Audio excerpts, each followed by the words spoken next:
one of the big issues in this country is, are you a reform politician or are you for the status quo? Are you a reform Republican, reform Democrat, or are you just like everything is working and let's just keep going and not rock the apple cart? And my fundamental view is we need big reform. But do you find that you're towing a very fine line between political suicide by doing that? Well, yeah. I mean, look, I get attacked. I'm talking about from your own party.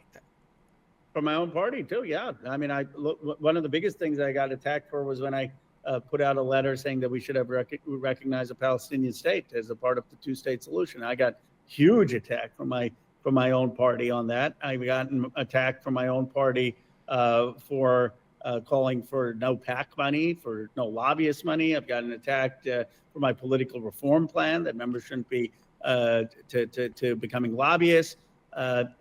People didn't like it. I was one of the early people who was on banning stock trading. Now it's kind of more people are. I'd say a third of Congress is there, but I was early, and that I got criticized for that. I got criticized when I've called on some people in my party to step aside to make a new generation, way for a new generation, call for the old guard to step aside. But I think at the same time that I get attacked and people then go after you in vicious ways. And that's why folks don't speak up, because you have the right-wing groups like Laura Loomer, or all, they go after you in very, very vicious ways. But that's why people say, okay, just keep your head down.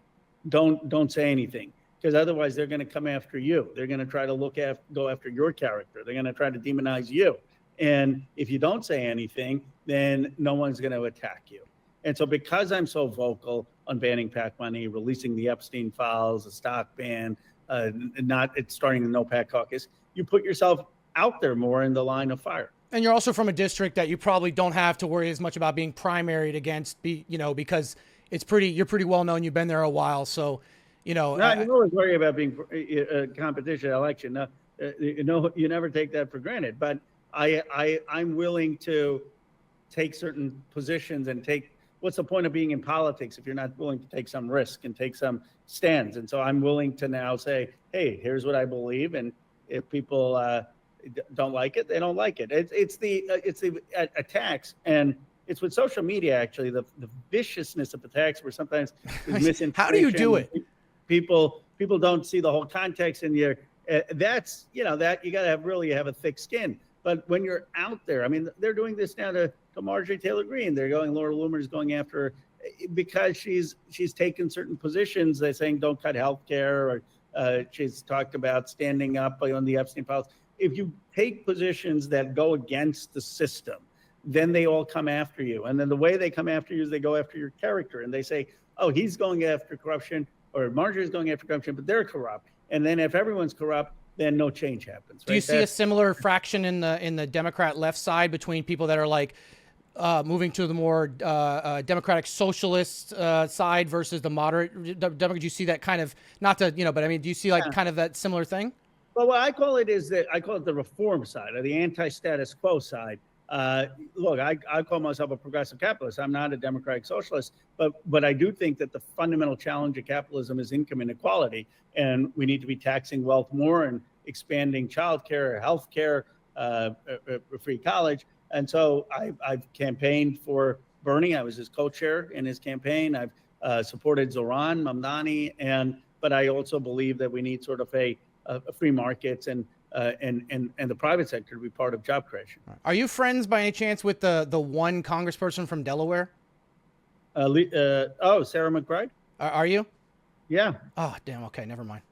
I'm moving to Delaware, and I was like, all right, well, listen, I'll run. Can you endorse me? But never mind. I got you. Well, I'm kidding. I'm never going to be a politician. Sarah, you never know. Oh, never know. Sarah. Oh, we throwing Sarah to the side. Never mind. All right, let's go, Ro. She's incredible, because a lot of people know Sarah McBride just because she's the first transgender congressperson. Oh, but she's actually a brilliant political philosophy thinker and a liberal. You should get to know her when you're in. I actually have no idea who it is. That's why I asked you, because I'm moving up there and my wife wants to move to Delaware. So I didn't realize it. I don't want to start any drama. I thought it was funny because Delaware only has one. You have room for start. You may have a recruit the stock guy campaign. I'm on Twitch, so I got to be careful with that one. All right. Let me ask you this, and then I'll let you ask. If don't think too hard about it. If I said okay, Sakai, you're president of the United States. Here are the 3 things you could do. What would be your first 3 things? Well, are you talking about like executive order or like as in whatever you want to champion? This is you're speaking to the country. You just have been elected. Here's your 3-point agenda that over the next year you're going to get done. I mean, the first thing I'm going to do, and I'm not sitting here running for office, okay? And you got me on the spot here. No. First thing I'm going to do is spending under control. We are absolutely insane with our spending, especially our overseas military spending. I think that we have a bloated defense and spending budget. I think that we need to cut that down a little bit, and I would want to actually go in and find out where this is. The problem is that we're in a world where once you give somebody something, you can't take it away, right? Without setting the base. Are you familiar with the cheese caves in Missouri? I'm going to send you my video on it. Something about dairy subsidies that we did back in the 80s, but we can't take it away even though we don't need it anymore because, it's that idea. One is get spending under control. Find where that is. Number 2 is I want to work on, like you said, safety nets, social safety nets. People don't want to talk about it because it's uncomfortable. You're a capitalist. You don't want to talk about it. But we have the ability to have social safety nets. The problem is that, in my opinion, if we wanted to go tackle homelessness, we could do it. We print money for everything else. Why can't we print money for that, right? So it's not that we need to, no offense, but it's not that we need to raise money off of billionaires right away because that's something you would do. But if we really wanted to tackle it, Congress could go out there right now and say, you know what, $100 billion. But the problem is where does that money go? Once it goes into the government red tape, it's gone. It disappears. And then it trickles down. Yeah. And so, I would want to work on a government social safety nets because I grew up in the system. My mom was a prostitute. My dad was a drug addict in the hospital or in the prisons. Oh. I grew up in a children's home. I got out. I had nothing. I went in the military. I came out, so I had to, I was an addict. A lot of stuff I did. So, social safety nets are there, especially for people. Still alive. Yeah, but especially for people who, kids and stuff and, and homelessness. And then the number 3 thing I'm going to do is if I could, work on a way to instill trust in the American government. And in my opinion, the way to do that is to actually go through and call people out and actually let it be known. Everyone's so afraid of offending everybody. You know what? I'm in for 4 years. You can impeach me, but apparently you can stay in when you're impeached. So I'm going to go after and I'm going to try and instill that. And it's going to be, hey, listen, I'm gonna put this out there, and if you don't vote for it, I'm gonna blackmail you. I'm sorry, but in other words, I'm gonna say, didn't you receive money from here? I'm obviously doing this for content, but no, I think if I was president, it's difficult to say because I don't want to be president. I don't want to be a politician. I don't want to be in charge of other people's lives. I want to hold our politicians accountable, and I want to be somebody who says, hey, I don't want to be in charge of other people, but I want the people who are to know that we're watching. And that they need to be better. Pretty good answer. Bloated defense budget. One of the clips where I vote against the defense budget is on Instagram still, if people are watching, and they all laugh at me. It's a 67-1 vote, and everyone's like, Ro, how are you going to vote? And then they kind of boo when I vote against the bloated budget. But we're giving all these overseas bases, 800 bases, defense contractors, companies making $5 million, and it's taxpayer dollars, 56% of the defense budget. And then I agree with you that we need to make sure the money is actually effective and being well spent. And I agree with you on trust and calling people out, call people out saying okay, they voted for Medicaid cuts. And by the way, they're getting all this money from insurance industries and big pharma.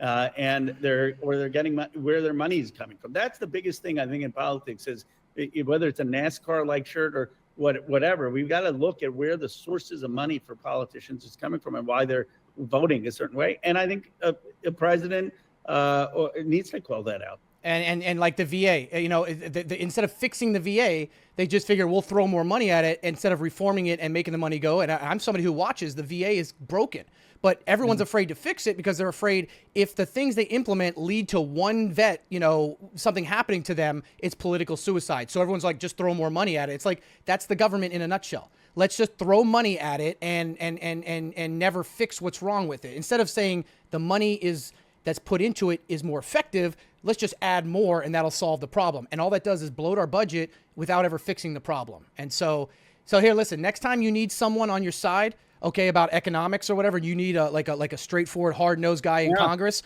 you call me up there. I'll be there, okay? I'll do it. I'll do it. I'm wondering if this is the beginning of your political campaign. No. I have too many skeletons in my closet. Pipe into it. Listen, I've been on a dress here. I have things that are called blurps that would make me unemployable at McDonald's, let alone be actually, you know what? Nowadays, that actually gets you elected. That gets you elected. You need your share of scandals to be considered. All right, I'm sure Sarah is like behind the camera yelling at you that you got to go. So final thoughts. Can I ask one last question? Yeah, last question. Yeah. Okay. If the Epstein Files actually get released, your Phil goes through, the full Epstein file get released, what happens next? What do you think happens next? I think there's a call for a prosecution and people who. No, I mean like the fallout. What happens, in your opinion? I think American people say finally, like finally, these rich and powerful people who thought they could get away with anything, finally they're being held accountable. Finally, people are starting to listen to us. See, there's an anger in this country. They see my district, $14 trillion of wealth, 5 companies over $1 trillion, all these billionaires and trillionaires, and they look at their lives and people say, you know what? I don't know if my kids are going to do better. I don't know if you have kids. I don't know if you think your kids are going to do better than you. And they think, what the hell has happened? Why is the country not working? Why are we not being able to make enough money to have pay our healthcare bills, our childcare bills, education for our kids, make the mortgages or rent? Why is it that it looks like the community I live in is less well off, less jobs than we used to have? What is our government doing? And they kind of feel like the government has just been co-opted by these rich and powerful people who, by the way, can rape young girls and still get away with it. And so I think the Epstein thing says, you know what, enough. Accountability. We're watching you.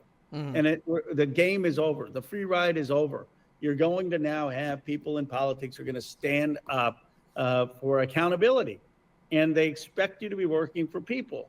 Now, you may not always be perfect and you may make mistakes, but we're going to make a fundamental judgment of, are you in this for the people? Or are you in this to protect the system that has basically been enriching the powerful? And that's, I think, why Epstein matters. That's why it's resonated so much. That's why people are cheering Massey and me on. And that's why it's so afraid. I'm not cheering Massey on. He ghosted me. Oh, you would be. Tell him to get over here. He's got $20 million being spent against him. You got all these trolls attacking me, attacking Massey, attacking Marjorie Taylor Greene. And they do, people don't realize that when you put yourself out there on something like this, you're inviting a lot of anger. You're inviting a lot of criticism. But ultimately, this country has a sixth sense. They're able to tell, is this guy in it for the people? Is he, we don't agree with everything. He's not perfect, but is he in it because he wants to make a difference, or is he in it for himself? And that's, I think, the country desperately needs a new generation that are going to be more in it to change things up and for the people. And you think the last one? Do you think the Fed's going to cut rates this month, or you think they're going to stay the course? I think they cut rates. I think the job rate. I got to change my bet. It's a joke. It's a joke. It's a joke. I know. Hey, listen. Hey, I know you got to go. Sarah. Listen, Mr. Khanna, Ro, I appreciate you coming on. This was a lot of fun. I feel like we could have done this a lot longer. So can I book you for a second time to come on soon? Sure. I mean, an hour is a long time. That's a long. I'm happy to do it. How about we do it in a few months? Yeah, let's do it. Let's do it. Let's do it. I appreciate it. I appreciate the conversation. I think it's important to have these kind of conversations. And I think it's great that you have a voice out there.